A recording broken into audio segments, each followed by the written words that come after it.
শেখ হাসিনার সবচেয়ে বড় মিনিস্টার ছিল বিএনপির এগেন্সটে কথা বলতো।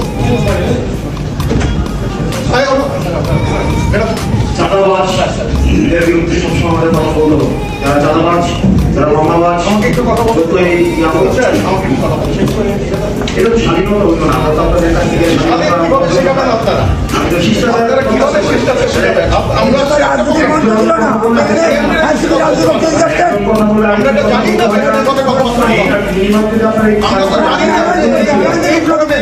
একজন কথা বললে আরেকজন কথা বলেন যাবেন না এখানে। এই ভদ্রতাকে এখানে আমরা জানতাম না। আপনারা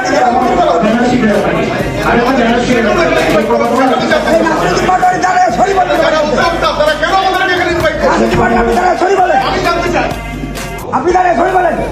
একজন কথা বললে আরেকজন কথা বলবেন। আপনি বললেন আপনার কাছে আমাদের কেন এখানে ইনভাইট করা হয়েছে এটাকে আমাকে এক্সপ্লেইন করতে হবে। আপনার কাছে আমি শিখবো, কিন্তু আপনি যদি আপনি এইভাবে কথা বলতে পারেন, কিন্তু আপনি এইভাবে বলতে পারেন। আমাকে বলতে হবে। হ্যাঁ, আমি জন্য বলছি আমাকে বলতে হবে কেন এখানে আমাকে ইনভাইট করা হয়েছে। আপনি এইভাবে বলতে পারেন, আপনি এইভাবে বলতে তোমাদের কাছে শিখবে নাকি? আমি একটা দলের প্রতিনিধি হিসেবে তোমাদের কাছে শিখবে নাকি নতুন গোবিন্দ? গোবিন্দ তোমার কাছে শিখবে? যাদব দেবেন না।